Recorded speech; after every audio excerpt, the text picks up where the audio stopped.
Hello everyone, welcome back to the channel. I'm Julie and today you are joining me on the first episode of a brand new series. I spend an insane amount of time looking at real estate and property. I'm at the point right now where we're looking to upgrade our home. We're kind of outgrowing it. We need a little bit more space. So you'll find me literally on Redfin and Zillow like every single other day. I wanted to create this house hunting series on the same vein as House Hunters HGTV, if you guys have ever seen that series. This series is for anyone looking to upgrade their home, maybe looking for an income property, or you simply need ideas on how to upgrade dated features in your existing home. I want to offer my professional expertise and possibly give you some solutions on how you can switch things up, whether or not they're cosmetic or structural.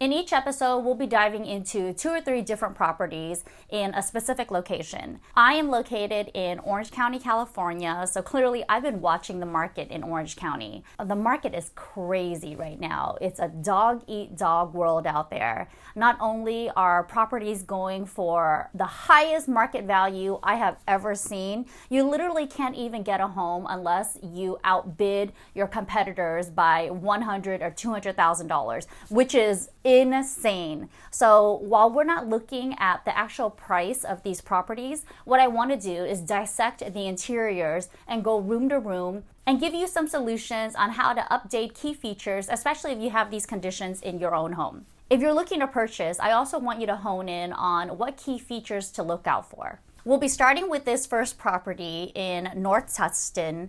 I mean, the price already is just insane. It's going for $1.198. It's almost a 3,000 square foot home with 5 beds and 3 baths. So a lot of times what I'm looking for clearly is budget. You want to filter by the budget and what you're willing to put in the home in terms of your renovation budget as well. Let's start with the front facade.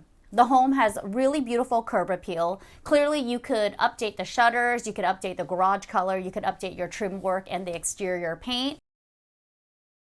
I usually start with the neighborhood to see if I want the home to kind of blend in or I want a completely different look. Drive around the neighborhood and see if there's any homes where you love the exterior color. Take a picture and let that inspire your own home's exterior color. So upon walking into this home, you'll see that it's multi-level. You enter into a foyer space, and I love that. I kind of love an entry area, an entry station. I feel like there's a little bit more of a formality to it, and it doesn't feel so casual as opposed to kind of walking into the home and there's no defined entry. What you're really looking for is how much is it going to cost you to renovate the home, and then you'll add that to the cost of the value of the home, and you'll see whether or not it's worth it for you. So based off of this living room image alone, you'll see that the flooring looks great. The flooring looks new. That's not something that you would need to update unless, you know, the color, the stain, the grain, the wood, the material is not your aesthetic. But to me, the flooring looks like it's still in really good condition.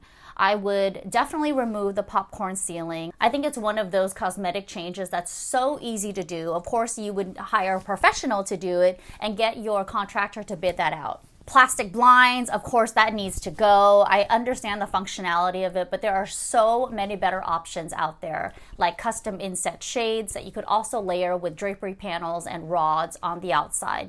Not only does that add the functionality to control complete privacy in the room, it'll also provide that texture and color that you would gain from softer window treatments. Let's talk about the furniture placement in this living room. For one, the area rug is way too small. If you've watched any of my area rug or living room videos, you'll know that the area rug should be anchored underneath all of the furniture, which means these 2 little accent chairs should fit squarely on the area rug. Moving on to the dining room. You can see that the dining room is a pretty good size. However, all of the matchy-matchy furniture, from the table to the chairs to the hutch to the flooring, is just too much wood. You really want to break this up. If you decided to keep the hutch and the table, I would switch out the dining chairs. Maybe change it up to something upholstered. You could look for a performance fabric that's easy to clean. You could also change it up with metal accents if you love a little brass, if you love a little matte black. That would be really beautiful to echo into the light fixture above. You'll see that this pendant fixture, while installed at a really good height, it feels a little bit too small for the space. This is what we mean when we talk about scale and proportion.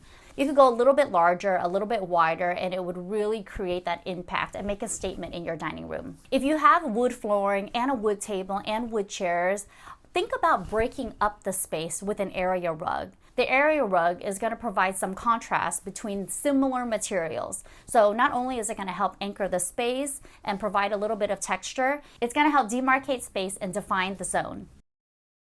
I get a lot of questions on what to do with sliding patio doors. You'll see that this slider here has soft window treatments. The owners have installed a drapery rod, which is actually a little bit too low. I would probably bring it up a little bit more towards the ceiling to help elevate the height of the room. This look to me is just a little bit dated with the tab top panels. If you're looking to install soft drapery treatments at your sliding doors, think about grommet panels, think about panels on rings. It makes it so much easier to slide back and forth. You can have complete functionality of the sliders once it's open and complete visibility of the view outside.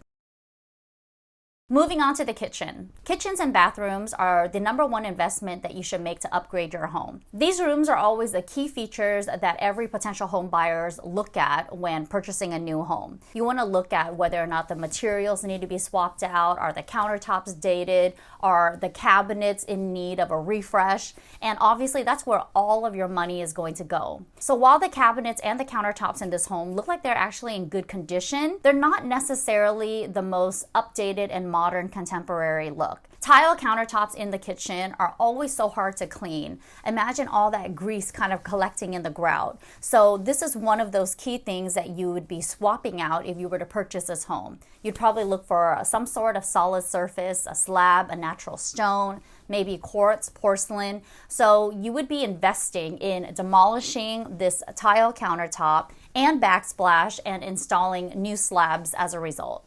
Kitchen cabinets that are in great condition simply need a fresh coat of paint. I would try white to brighten up this kitchen. I would definitely remove the overhead wood trim lighting. That looks like it actually has a soffit in there, which is almost like a cutout, like a tray in the ceiling. What you can do is remove this completely, install recessed lighting, and it'll help elevate the height of the space while bringing a lot more light in. And again, with those plastic blinds, I mean, if your kitchen is facing the street, clearly you still need a little bit of privacy. I would simply customize non-woven window shades so it's really easy to clean, it's really easy to function. You just literally pull it up and down. It'll provide privacy while adding another layer of texture and color into your kitchen. Moving on to this great room.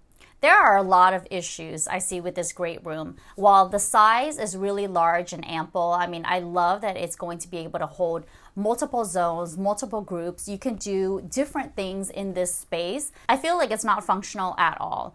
You're really only doing two things based on what the previous owners have laid out. You have this dinky little sofa facing a too high TV, and it's not really optimizing the views in the space. You have this beautiful backyard space that you can take advantage of. You got this great cozy fireplace, and all anyone's really doing in this space is turning their back against the view, watching this television with a small little kind of offset casual dining space to the side. If you have a large, expansive, open room and you really don't know what to do with it, think about breaking it up into smaller little zones. Maybe one for enjoying the fireplace and watching television. In that case, you could try an L-shaped sectional that faces both focal points. This small little dining area could also double as a game table or a snack area for the kids. So I love the functionality of this dining table, but I kind of wish that it was a little bit more defined. The combination of the stone and the mantle is a little bit dated. I typically love natural stonework, but I would like to see this whitewashed. I think whitewashing stone is not only cost effective, it really just modernizes and updates the look. There are so many different rooms in this home, but I really just want to hone into some key aspects, especially if you're looking to buy.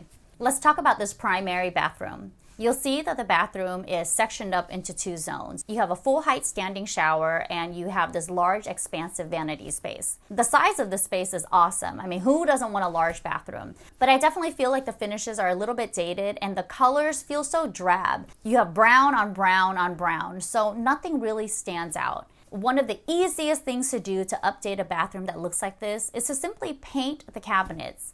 This is a really easy DIY project for you to do yourself. You can paint the cabinets, paint the walls, add some cool new hardware, and this bathroom is going to look like a complete transformation. I love the effort that the previous clients put into getting a decorative mirror, which I think it's cool. That's better than, those builder grade mirrors without frames. But I feel like the vanity light is a little bit Home Depot, kind of builder grade as well. So update the vanity lights, paint the cabinets, paint the walls, and if you have a little bit more flexibility in your renovation budget, you could possibly demolish this entire shower and update it with a finish that you love. I actually wanted to jump right on over to the secondary bathroom because we got to talk about this bathroom. At first sight, what do you think of it?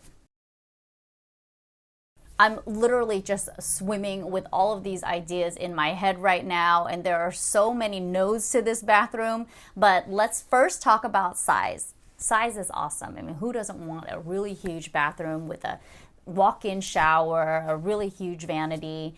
Let's talk about the things that I would change. The vanity looks great. The vanity is in great condition. The countertop looks good, but this accent tile backsplash, it's so busy, it's so dated. I mean, mosaics in different colors. There are so many different ways for you to create an accent wall or a focal wall in the bathroom using really timeless tile. This is not it. Think about removing a larger mirror and tiling from the countertop all the way up to the ceiling. You can really create an incredible moment and a wow factor in a bathroom just like this. Think of the existing finishes that you would keep in the space and look for coordinating materials that would match it. For instance, if you decided that you really loved the subway tile that was happening in the shower, think about a coordinating tile that would go with this subway look that's not subway, because that's just too much of one look, that you could run up the accent wall behind the vanity. The walls definitely need a fresh coat of paint. Definitely remove the basic shelves that are above the toilet. Nothing dates your bathroom faster than cheap metal brackets and really thin laminate shelves. You can hide those behind a closed linen cabinet, but definitely don't expose that in the bathroom. Let's do a really quick walkthrough of all of the bedrooms. This first bedroom is a great size. I don't see anything wrong with the bedrooms besides clearly the window treatments that could be updated, the popcorn ceilings that can be removed, ceiling fans that can be updated. I'm not a huge fan of ceiling fans for feng shui purposes, but I absolutely understand the functionality in humid and hot climates. You might need a ceiling fan, but there are so many more modern updates that are available out there. So stay away from this builder type of boob light and wood blade combination. There are a couple of pictures of the backyard here, and it's such a beautiful space. You've got a really great pool, you've got a grassy area, you even have this elevated deck, and it looks like that's coming out from the dining area. So always think about creating functional zones, whether or not you're inside the house or outside the house. So that's it for this North Tustin home, and can you believe in Southern California, this is $1.2 million, and I'm going to bet you that it's going to go for over asking at least $100,000. Right now in California, there is a huge demand and a low supply. So of course these properties are gonna go over asking, and this is not even a home that I would entertain right now. It feels like a lot of work, but at least it's all cosmetic work. Our next home is just under 3,000 square feet as well. This property is asking for just under $1.4 million in Yorba Linda. Yorba Linda is the suburb in California that is really hot in the market right now. I know a lot of people that want to move to Yorba Linda. It's very suburban, away from the city. It features a lot of really cute parks, walking trails, running trails, horse trails. There's a lot of land, really beautiful views, and it seems like every single home is upgraded or updated or has like fabulous landscaping and like a really huge pool. So clearly the market value is high, the asking prices are high, but I wanted to dive into some of the cosmetic changes that you can even make in these $1.4 million properties. Starting with the exterior facade, I mean, it's really beautiful. Southern California is all about stucco homes. Stucco is just one of those exterior materials that is really durable and really great for the California weather. I love that it's mixed in with the little stonework and the contrasting trim. I feel like the exterior paint color is a little bit sad. I mean, it's the brown on top of beige, but if that's a color combination that you love, clearly that's not an investment that you'll have to make. Let me know if you want a video breaking down exterior paint color combinations. I get a lot of questions that ask, what's the best exterior paint color? And honestly, that just changes from city to city. This first image shows a huge, expansive kitchen. It looks like the kitchen connects to the formal dining area, and it may also even connect to a family room on the other side. So while everything looks really fresh and new, the colors might not vibe with your style and aesthetic. So you might be shelling out at least another $5,000 to $10,000 just to update these cosmetic finishes. That includes updating the stain or the color of the cabinets. You're going to spend even more money swapping out the countertops and the backsplash if you don't love it. For a $1.4 million property, I really feel like they skimped on the materials here. You've got porcelain tile flooring here, and I'm actually a really huge fan of porcelain and ceramic. It's durable, it's low maintenance, it's great for kids and pets, it's really just indestructible. But I wish they kind of upgraded the materials here so there's not so much to swap out. The pendant lights over this island are a little bit too dinky for my taste. I feel like not only should they have raised these pendants up, but they should have gone larger in scale and proportion. A larger diameter split between two island pendant lights would really provide that much needed impact for this kitchen. Let's talk about the window treatments. When you have an open concept space like this, you have a kitchen that opens up into a dining space, that opens up into a family room, you don't have to keep the same window treatments. That's really just a personal preference and based on your design intent. I'm personally not a huge fan of zebra shades. I feel like it's so much contrast for a small space, especially when there's so many better options out there. I love to start with custom inset shades and layer with softer drapery panels. If you have sliding patio doors and complete privacy in your backyard, there really is no need to install sliding door treatments. It's really just a personal preference and whether or not you feel like you need to control the amount of privacy or sunlight you get into the space. The reason I wanted to show you this home was to dissect this family room. There are so many glaring issues, so let's start with the most obvious, the furniture layout. You all know that I love sectionals. While the sectional feels really functional in this space, I love the configuration. I feel like they're not taking advantage of all of the usable square footage in this space. It seems like there's only one function to this huge room, and that's to watch this television. The television is too small for the scale of the room. Aesthetics aside, the media console is also too small for this space. Pulling your furniture away from the walls would do two things. Number one, it will help you define the zone. Number two, it will also give you full functionality and access into the window treatments behind it. The only way to access these window treatments is to climb onto the furniture. And while I understand that in some small spaces you have no choice, but in a large room like this, you want to give the space some breathing room. I would add a coffee table underneath because you want everyone seated in the room to have a space to put down their drink, their phone, just a surface space that's going to be able to accommodate everyone seated in the room. For the size of this room, the light fixture is also way too small. If you have lower ceilings and you still want to make the space appear larger, think about a flush mount fixture that is really wide in diameter. It doesn't have to hang too low because you don't want to close off the room, but you want it to be able to light an entire expansive room, especially when it's a large space. The singular accent chair in this space, while it's facing the television, I understand that. It's probably the best seat in the house for these guys. However, you cannot have a conversation with those seated at the sectional. So think about creating conversational seating groups where everyone can face each other, and it gives you the flexibility and option to sit at different areas in the room and still watch TV, engage with those seated in the dining space, and also see what's happening in the kitchen. I want to do a really quick run through with the bathrooms, and if you move from room to room, you look at the finishes and they're really modern, they're really simple. This gives you the opportunity to layer on like a really beautiful wall color, maybe even update the space and personalize it according to your aesthetic and style. I want to end this home tour with a look into the primary bedroom and talk about everything that's happening in here.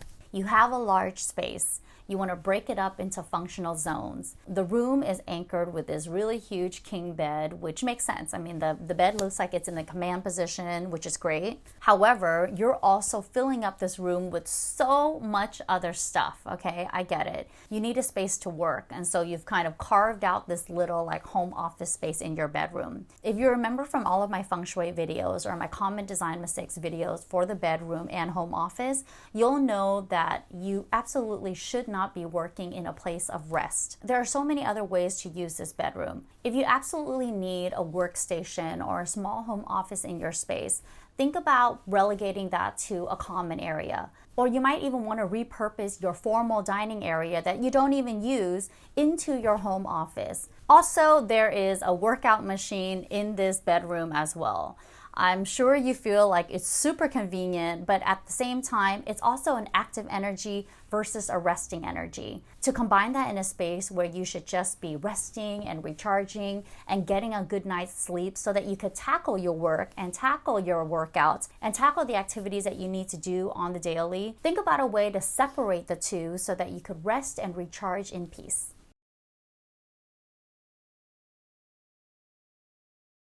Here are the top things to look out for if you're in the market to purchase a new home. Great bones, a functional floor plan, land if you're looking to add an additional dwelling unit, if you have kids, if you have pets, you want them to run around, you're looking to expand the home. Minor cosmetic changes without the need for major construction. If you have a really huge backyard, expect that landscaping with a pool is going to cost you a minimum of $100,000 if you have at least 1,500 square foot of space. On the flip side, landscaping without a pool could also easily start at $50,000 for 1,500 square foot of space. Let's say it's just dirt and gravel in the backyard or the front yard. You really have to think about those added costs when it comes to landscaping if you're looking at a new property. I hope you enjoyed this new episode and a little bit more of a casual format. I would love to turn this house hunting episode into a full-blown series.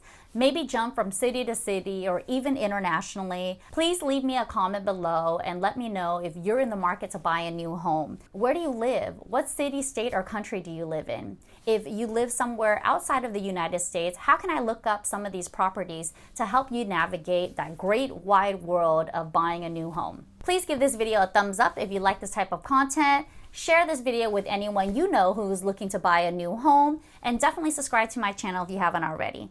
Thank you so much for watching. I'll see you next week.